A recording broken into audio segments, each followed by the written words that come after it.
Hello, and welcome to a special edition of the Get French Football News preview show, sort of a hybrid between our regular show and our preview show. And you'll see why. I'm Eric Devin, and joining me are Nathan Staples and Philip Bargiel to look forward to the Coupe de la Ligue final, as well as to look back at France's two matches this last midweek. France defeated Luxembourg on Saturday 3-1 with a brace from Olivier Giroud and a penalty from Antoine Griezmann. Benjamin Mendy made his first start in that match, contributed an assist, while Kylian Mbappe also took his international bow, coming on in the match's dying stages. On Tuesday at the Stade de France, Spain defeated the hosts 2-0 with video refereeing at the center of two goals, overruling an Antoine Griezmann strike and awarding a goal to Gerard Deulofeu that had originally been ruled out for offside. France's youth teams were in action as well. The under-20s preparing for the World Cup in South Korea in May with a tournament against England, Senegal, and Portugal, giving a decent account of themselves with a win, a loss, and a draw. 19s were fortunate, though. They were the winner who qualified for the summer's tournament in Georgia, but they failed to beat any of Israel and Bosnia, not exactly a murderer's row of opponents there. They won their qualification group and ended any hope of a second consecutive European Under-19 championship. A bit of a disappointing result that they couldn't follow in the footsteps of the previous. That is all the news for now. Be sure to follow us on Twitter at GFFN, online at www.getfootballnewsfrance.com, and also to rate and subscribe us on iTunes. It does help with our visibility on that platform if that's how you listen to us. So, gents, let's start with the video refereeing. I know both of you gentlemen have strong feelings on this. And Nathan, I'll come to you first. Video refereeing was used for the first time ever in that friendly between France and Spain on Tuesday night, and it was decisive. In a match that would have been competitive, it would have altered the results. Had the referees not made those calls, it would have ended in a 1-1 draw. So I'll start with you, Nathan. You published a piece today on the site. Could you summarize it for us and add anything else to your perspective on this matter? Yeah, absolutely. I think it's great. I really enjoyed the use of. It was probably my favorite part of the match, strangely enough, that the use of the technology. I think that, for me at least, the decisions were relatively speedy compared to what I thought they might be. They were correct, which is the most important thing. And yes, it might have sucked some of the air out with the first goal, but at the same time, the argument would be it's the first implication of it. I don't think it was communicated to the crowd very well. The referee's decision, obviously, it seemed a little bit puzzling to them, which obviously contributed to that. But I loved it. I thought that especially the offside decision to not give the first goal and the penalty were perfectly fine time-wise. I think it would have taken just as long to get the game restarted as it did for the referee to get the decision through.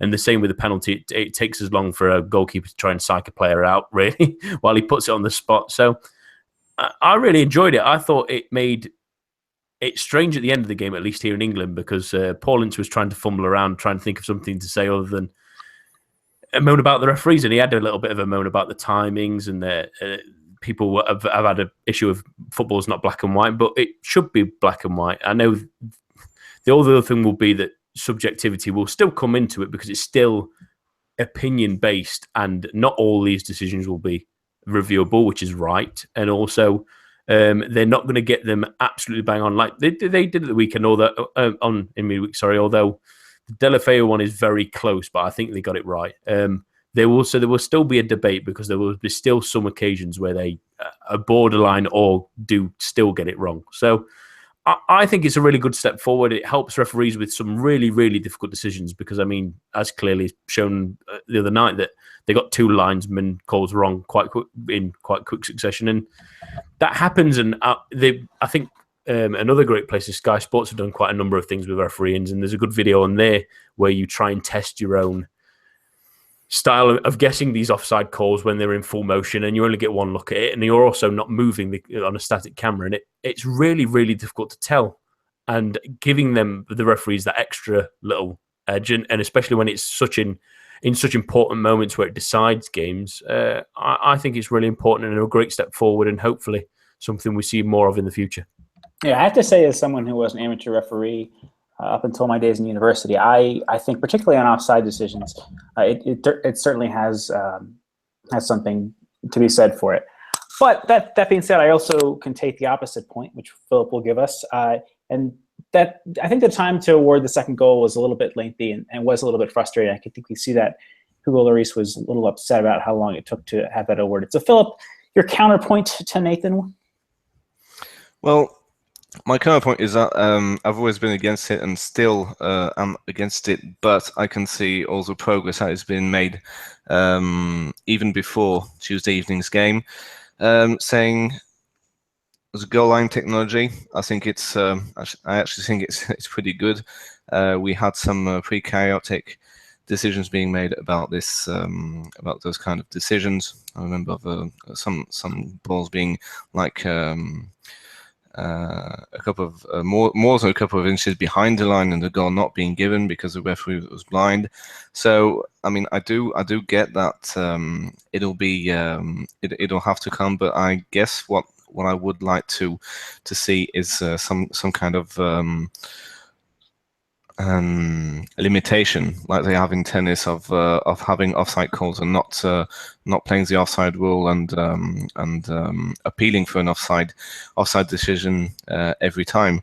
And to be honest, I think in due time it will be that kind of situation. I mean, we didn't have anything basically in the first half. It finished 0-0. Spain played very well. We didn't play particularly well. Then second half, Griezmann scores a goal. Kurzawa is offside on the goal, and then Spain score a goal that everybody thinks is offside. It isn't, and those decisions go in front. I'm still against that kind of thing. But I suppose if there's going to be some kind of ruling of an offside, shall we say, offside moaning limitation, then yeah, I guess that'd be okay. Yeah. So let's talk about the matches themselves. If I could, Eric, just want to quickly jump in for 2 quick points. My point of view is maybe slightly skewed for the fact I watch a lot of basketball and NFL, and they use obviously video refereeing technology to improve decisions. And in all honesty, for the argument that it takes a long time, watch some of the NBA games where they try and find if it's a foul or if it's a line of sight call or something like that. It takes forever compared to that. And also, very quickly, I was a bit disgruntled by the players' reactions from France as well. It would have been interesting to see had they gone in their favour, their reactions. And also, it almost felt like they were blaming for the sake of blaming of a really average performance. But we'll go on to the game now, I think. Yeah, so I wanted to address, I don't think that this was, I think neither of you would disagree that this was a fairly underwhelming set of performances for France. Given the quality of opposition, I think they would have liked a little bit more against Spain, even if it were just friendly. So, Nathan, we'll start with you. Olivier Giroud, he had a double, took his chances really well. Maybe could have had a hat-trick against Luxembourg, but I think certainly worked incredibly well as the focal point of attack. Has he finally silenced his critics, or is there still a reason to question his presence in the team and indeed his presence in the starting 11? I don't think he'll ever silence his critics. He's one of those players that I think will always polarize unless he grabs one of those seasons by the neck. It reminds me a little bit in a sense of Dimitar Berbatov when he was at Manchester United, where everyone questioned his reason in the side. Everyone wondered why he was playing. And then he scored 30 goals in a season, and then everyone realised, oh, yes, he's a really good player. I don't think unless Giroud breaks through that kind of barrier, I don't think that he'll ever not silence his critics, despite his decent performance against Luxembourg, which was needed. It was a bit of a tepid affair, really. But at the same time, at brief moments in the game against Spain, you saw what could happen with the quick attacking players that they can play up front. Although I think they were a little bit too narrow, and I think that playing Griezmann, Gamero, and Mbappé, we'll get onto that later, that it was a bit too awkward. But the fleeting moments where they played it really quickly and played between each other and interplay and bits like that, it looked really exciting. But I always think, and I wrote the piece before the international break, that Giroud deserves a place in this side. I think he always gives you that second option that you desperately need in international football, because it can get stagnant. It can get a little bit lacking in quality on occasion. Sometimes teams cancel each other out. Sometimes a weaker side will defend to the hilt and you're struggling to break them down, as we've seen in the Euros and in some qualifiers. So you need that second option of someone like Giroud, who's a bit more of a battering ram than the other strikers they have, and is much better than people really give him credit for. Like, for example, the couple of goals. The only worry is obviously not playing as often for Arsenal and keeping that fitness and keeping that sharpness, because he can be a player who plays in streaks. So I don't think he'll ever silence his critics, but he did put in a good performance, and he showed why Deschamps picks him, because he does give them a plan B or a plan A, I suppose, that gives them another option. I mean. All right, Philip, I wanted to ask you about another player who's attracted no small level of controversy in the recent past. That's Dimitri Payet. Some people are questioning whether he even deserves to be in the side, yet he started in the competitive match. I mean, did he show that it was too much for him? I mean, and also, what about Thomas Lemar, who barely features and is forced to play in a midfield three, even when he does come on? It's kind of strange, because there was one point where Dimitri Payet was not Deschamps' favorite player, and we basically had to have the whole media pleading Deschamps to call him up, and now he seems to be one of Deschamps' favorite. My guess is Deschamps is calling him up for saying that he is quite a reliable player, because he did score important goals at Euro 2016, and that I believe he will still be called upon and be trusted in the qualifying games. Having said that, he will. I do hope that some guy like Thomas Lemar, who's having an outstanding season and is an outstanding player, and already has this kind of understanding with Benjamin Mendy, who played very well against Luxembourg, one of the best players was the best performers on Saturday evening.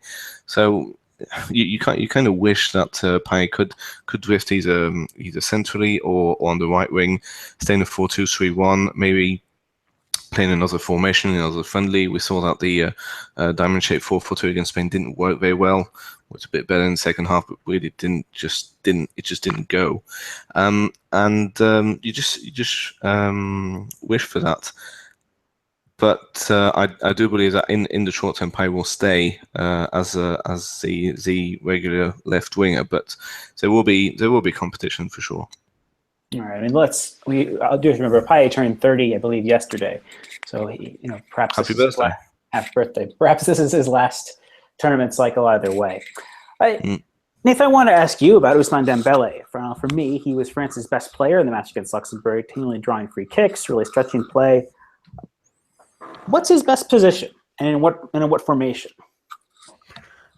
Good question, because he's been moved around a number of times for maybe not so much for France, but obviously he was more of a winger at Rennes, and whilst he's moved to Dortmund, he's played on the right. He's played a little bit on the left and played in the sort of centre midfield position as well, which is all good experience to give him a little bit more freedom. But I do prefer him on a wing, in all honesty. I think that his ability to stretch play out wide, I think his ability to or his willingness more often than to go and beat the defender in front of him really adds to his game and really stretches teams and makes them think about where he is on the pitch a little bit more than a central role maybe does.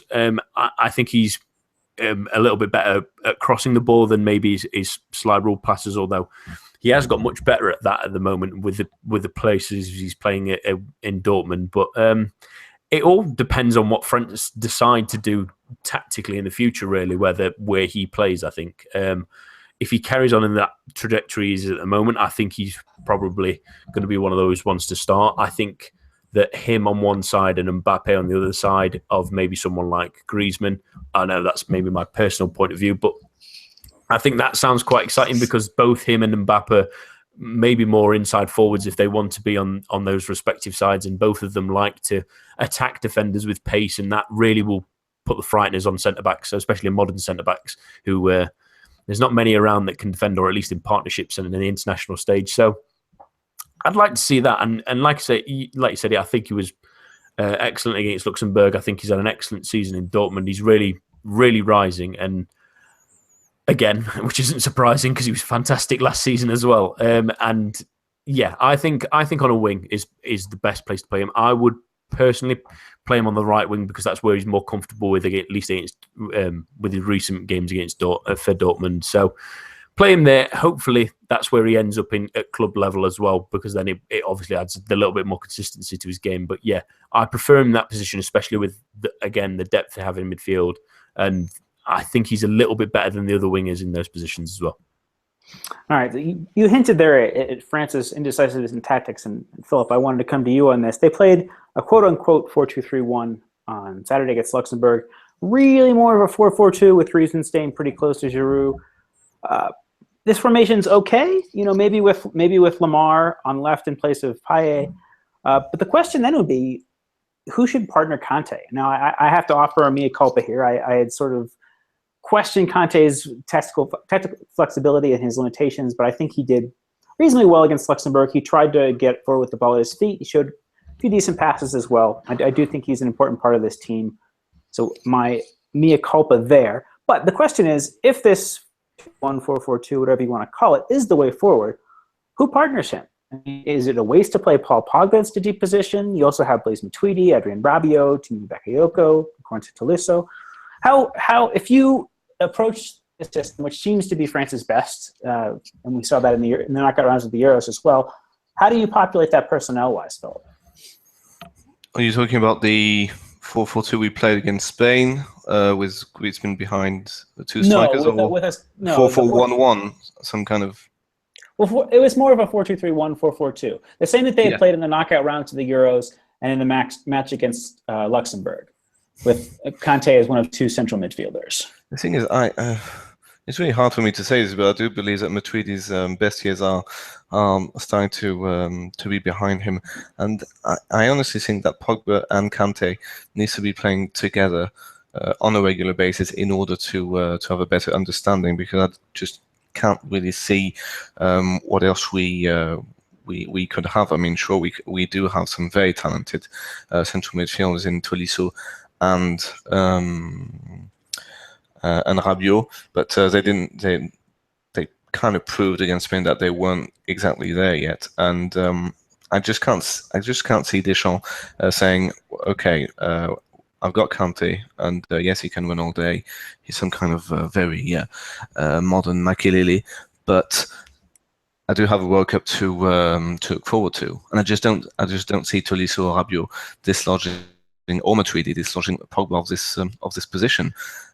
Sadly, unless something big happens, it's some kind of experience. And also, I think that if he doesn't play this duo, he'll just get massacred. And it's an impossible situation to be in, of course, because if both of them are not playing that well, or rather, if the relationship is not doing too well, of course, people will moan as well. So it's a very, very difficult situation for Deschamps to be in. But I would keep Pogba next to Kanté. All right, Nathan. Tactics question then for you. Speaking about that diamond that they played Tuesday night, was really poor. What went wrong here for you? I think the diamond. Now I'll say this. I think has a lot of potential. I think that you could play Dembele at the point. Behind a partnership of Griezmann and Giroud, and those central midfielders could be, say, Kanté, Pogba, and Rabiot, Tolisso, Bakayoko. Take your pick on the right side of the central midfield. But what was the problem for you with that formation on Tuesday? Yeah, it was a strange one, because it was, you would have expected Griezmann to be the focal point, but he was more of the centre attacking midfielder at times. He was the one to drop deep below Gamero and Mbappe at times, but Mbappe was also maybe a bit too far to the left. He was playing more where we see him at Monaco a little bit more, and it really sort of jumbled them out. Like I think you've mentioned in your notes, Chalet was a little bit too defensive.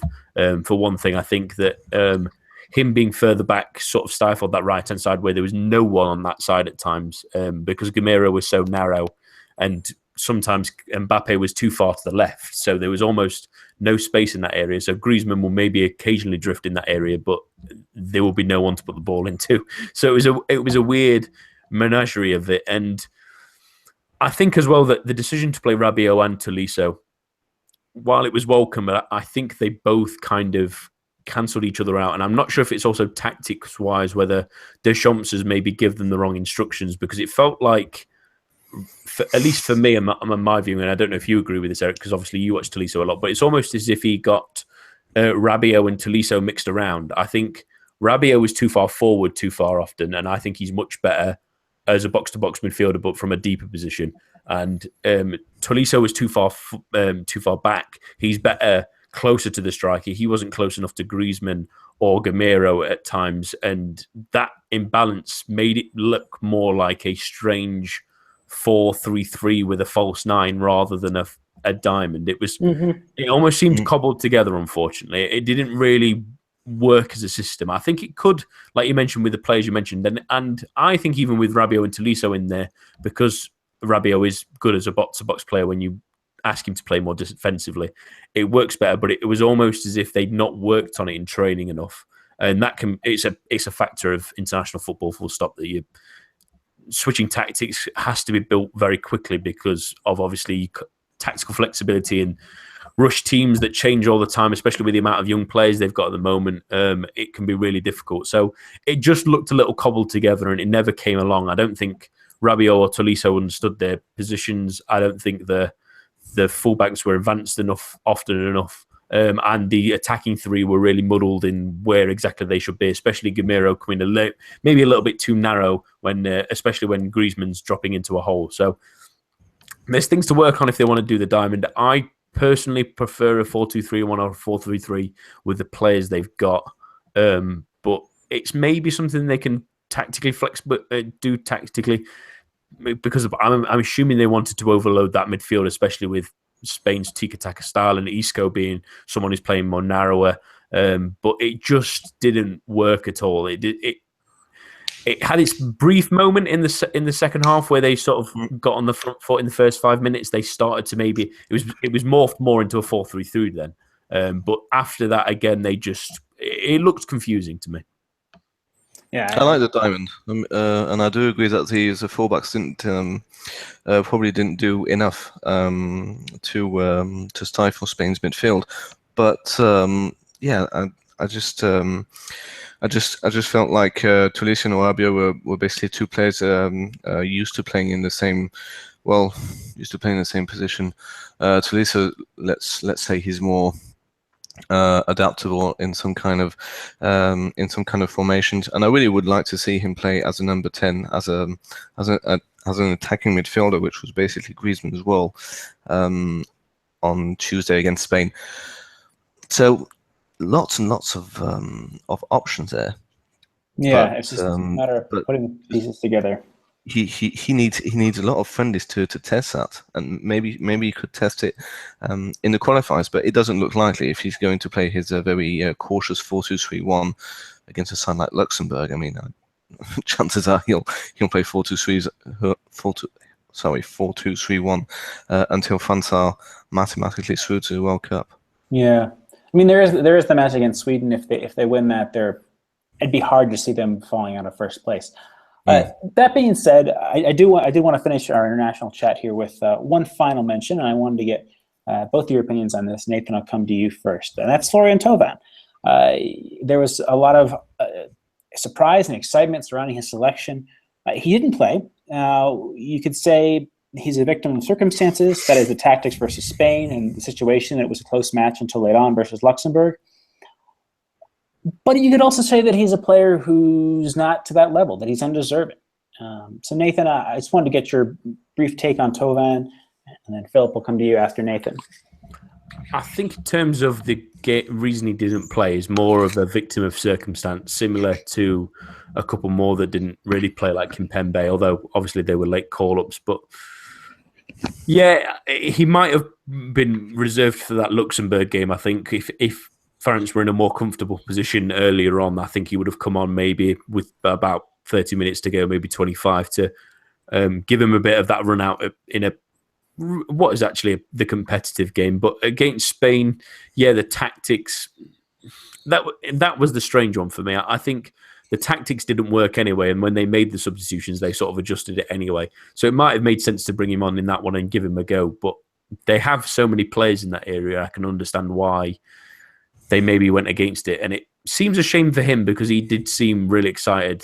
There was a slightly funny video looking at it back now that he was sort of the first one at training at the meetup and willing and raring to go. So it's a shame for him not to get the call up. And I don't think he's undeserving, really, although there is a lot of talent in those areas.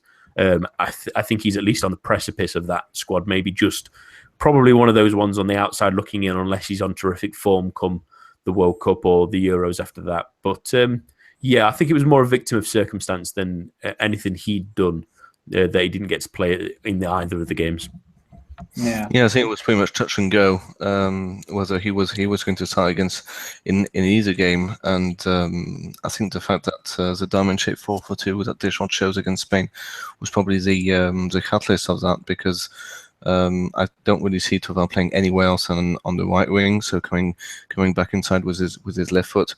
I honestly don't see a starting role for Thauvin if he is on the plane to go to Moscow. I see him as some kind of late sub who will work the left back and work the defense late on. But that's about it, I'm afraid.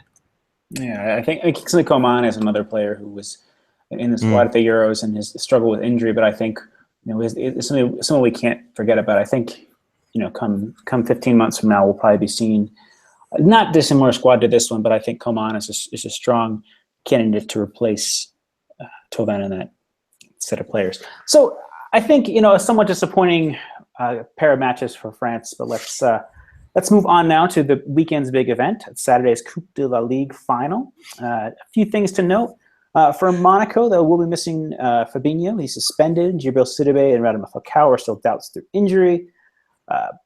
So Nathan, I'll start with you. Is this a good time for PSG to face Monaco, who are obviously placing less emphasis on this? I want to read a quote from Fabinho, and this is on Ligue1.com. Our ultimate goal is to win the league. The Champions League is an adventure, and we'll try to go as far as possible in it. The league is the longest competition, and you get rewarded for your consistency.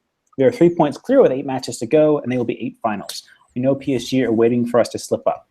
No mention whatsoever there from the Brazilian about this match, maybe because he's suspended, but maybe because it's a reflection of Monaco's perception of the match. Nathan, what's your take?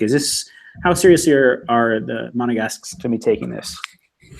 I think that for them, seriousness it's a cup final. I think any footballer will tell you that even in England, if it's the EFL Cup as it's now named, or if you're in a cup final, the thing that counts at the end of the season of your career and what people focus on is silverware and medals. And some of those players, although it's incredibly far-fetched to think of that way, some of them might not win something like that again. And also some of them have not tasted that before. A number of this squad haven't tasted glory before. So winning something like this can be a real impact on those kind of players that pushes them onto the next level and thinks, yes, we can do this. It doesn't matter who we come up against. We know we can do it. And it can be a real motivator, even though it comes at an awkward time. Like you say, Coupe de France comes soon. Champions League starts again in a couple of weeks as well. Obviously, the league starts next weekend for those two at least. So the games come thick and fast, but this can be a real motivator for them. And it also, ironically, puts a blow possibly to PSG as well. Because if you get that psychological blow of we beat you in the cup, we're ahead of you in the league, are you ever going to catch us? Is that going to give them the rub that they need to push on to win the league?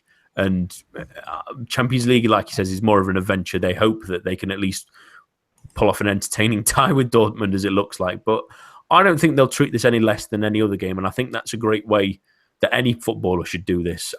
I don't think that any game is any less to anything, especially when you get to this stage of a competition where there's a chance at glory and winning something. They'll be good for level. It'll be difficult, like you say, without Fabinho is the big loss. Sidibe, Almami Toure is a good fullback, but it'll be a big miss for them, at least attacking-wise.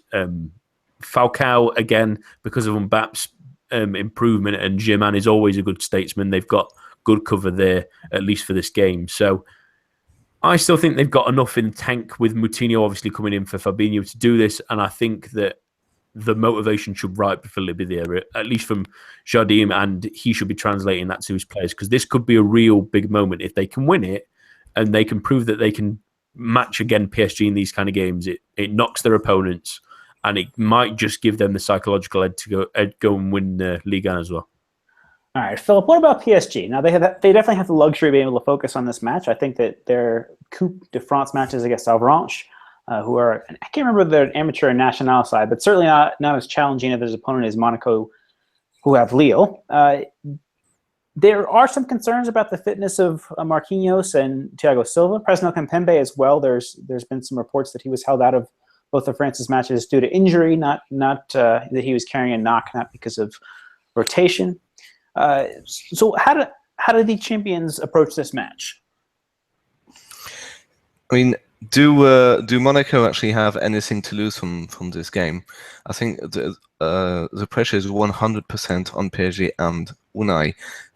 It's all about getting the silverware. That's what he wasn't even brought in to do that. I mean, it was supposed to be a given, and people will just go absolute apeshit if PSG don't win the league. I mean, the pressure will be mounting and mounting and mounting, and if PSG don't win on Saturday, it will be all about Nasser. What are you waiting for to sack this idiot? So it really is a very, very tough situation for PSG to find themselves in, because they were cleanly beaten at Ligue in August. They didn't play. I mean, they weren't outplayed by Monaco at the Parc des Princes, but they couldn't beat them. Didn't do much for most of the game, and as Monaco equalized late in the game. So this is basically PSG's chance to beat Monaco fair and square, which they didn't manage at the Parc des Princes. And again, I think that Monaco have a lot of options that PSG do not have, and that it'll be a very, very, very tough one, no matter who plays all over the pitch. So yeah, good luck, Unai. All right, let's get some predictions then. Nathan, what would your score prediction be for this match?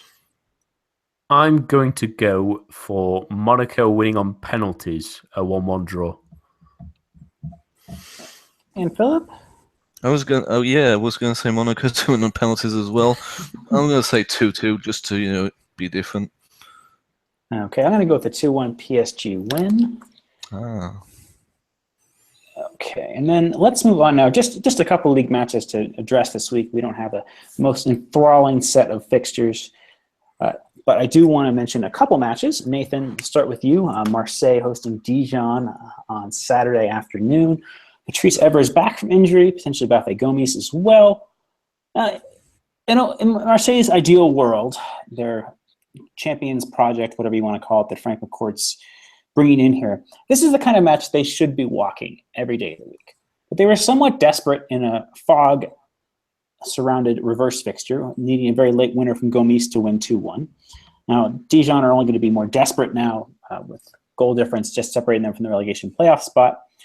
Now, Marseille had been on a decent run, defeating Angers, who had been in form, but then you get this scoreless draw against Lille, where they're really poor. What did this team have to do differently compared to how they played at the Stade Pierre-Mauroy 2 weeks ago? Put the ball in the back of net might be a good start. I think that they were a little bit toothless in that Lille game against the side that were a little bit better than they'd faced recently. But obviously, they've missed Gomis, who's back now, although he was on the bench, so it was a strange one. Although, like we'd mentioned before, Cabella had done quite well in this sort of false nine role, and they'd managed to grab enough goals, but they were just tepid. They never really seemed to get out of second gear against Lille. They would never seem to have that urgency that, we need to score the goal, because they just assumed the goals would come. And Lille looked dangerous at times. There was a couple of opportunities for Marseille, but there was that big opportunity, obviously, for Eder, where Johan Pelés really saved them at the end with a fantastic save. So they really need to just this, like you mentioned, this is a Dijon side who's not performed nowhere near as well as we expected in the last couple of weeks. They've let a couple of results slip from their sides, but they are dangerous. They have got two strikers that are scoring goals in Diony and Tavares. So Marseille have to be aware of that eventuality. So they need to get goals, and they need to start finding more consistent goals, because otherwise, especially for a lot of these players at least, there's going to be changes in the summer, and some of them won't be here if they don't pick up the pick up the slack that they're having at the moment. I think, excuse me, that I think that Gomes will start this one. I think that they need to get players in and around him, like they tried to support Cabela and get those players like Tovan, who's maybe drifted off for the last couple of weeks, although he did score the week before the Lille game, and Payet's maybe not been flying on all cylinders, and the midfield's not quite clicked whether they want to play Sertic or whether they want to play Van Queer or Sanson or Lopez. They've not really got that right mixture in that three as well. So they need to just play with more belief in their attacking abilities with Gomes back on the field. They need to also then hope that their defence can be a little bit more solid than it was against Lille and not give them someone like Diony and Tavares, like I said, that are on foot, that have grabbed a fair number of goals this season. And even though Dijon's been struggling results-wise, they haven't struggled to find the back of the net. They need to keep them at bay for as long as they can, really. But it's a really intriguing game, like you say, that this probably is going to be much different from their fixture that we could barely see back in the early parts of the season. But yeah, OM need to be nice and positive, especially if teams above them start slipping up. They've got chances to finish in Europe. So this is an important game for them as much as it is for Dijon. All right, let's get some score predictions. Philip, I'll come to you first. I'm going to say 2-1. A very hard-fought win. For Marseille, sorry. All right, I was going to say the same. I'll go with a 3-1. I'll be slightly more optimistic for the hosts. Nathan? I'm going to give Marseille a 1-0 win. All right. Now, Philip, I wanted to ask you about a match that I think is probably flying a little bit under the radar because of the Coupe de la Ligue final, but I think certainly maybe a sign of two teams passing each other, not in the standings, but on the way up and on the way down. That's Bordeaux, who have been in fine form for the most part this year, losing only to Monaco and in PSG. They really turned in a great performance last week with Diego Roland netting a brace. It's a reminder of his ability, which we hadn't seen so much this season. Bordeaux also have a cup match this week, potentially tricky against Angers. But Nice, with their injury issues, Lilian Cyprien, Paul Bice, Munir Abadi have also been added to their already long-term absence of Alassane Plea. Who places their priority in this match, Philip? I mean, Nice want to make sure they're keeping space away from Lyon, but Bordeaux also have a tricky cup match. Who puts more emphasis on this match, and who looks set to come out the winner? Well, I would say Bordeaux because Lyon have those. Sorry. Hello? Continue, Philip. Sorry. Okay, sorry. Philip, are you there? Yeah, go ahead. Sorry, you just cut out. Because Lyon have this trip to Rennes, which looks a bit less daunting, and Marseille hosts Dijon, as we said, and we all three of us predicted a home win. Yeah, and they have to. They honestly have to start playing well when I watch them, because every time I watch them, they just seem to not play, be extremely cautious. Of course, those two games were against Monaco and PSG. But please, Gourvenet, do something adventurous against this Nice side, who are without Cyprien, without a lot of players, and who are getting tired of this quite long season. Now's the time. Now's the time for Bordeaux to make a statement of intent and having a really big result against one of the big sides in this league, and that would. Yeah, proves that they are not just a best of the West team. And I mean that they could actually be finally the type of club that could actually challenge for European places and actually be good at it on the long term, because it's always been ups and downs all over. And I'm not talking about league finishes. I'm talking about sequences of results. It's always they've been doing great lately, and then they play a good side, they get either demolished or just don't play well. So, I really do hope Bordeaux play well, and I don't particularly want them to get a result. I just wish it will be a nice game to watch. Yeah, I think we certainly have to look at this team as being, if they can hold on to these players. I think there's been recent rumors linking Malcolm with Monaco as a replacement for Bernardo Silva, for example. But I think that there's a lot to be said for this Bordeaux team playing in Europe next season and really being a good representative of France. They had a tough group, I think we have to admit, last season in the Europa League, did Bordeaux, with Liverpool and Sion not getting through there. But, with this young, exciting team that are hungry to continue on in this vein, I think we've got a lot to look forward to, and this could be sort of a preview. And I think as you very well rightly put, Philip, this is a good opportunity to lay down a marker, having slipped up a little bit against Lyon, PSG, and Monaco in the second half of the season.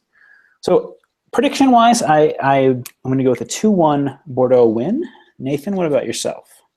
As I mentioned previously, I think I'm worried for Nice a little bit with the injuries they've got. I don't think they're as good, and Bordeaux are really rising. I'm going 3-0 for the away team.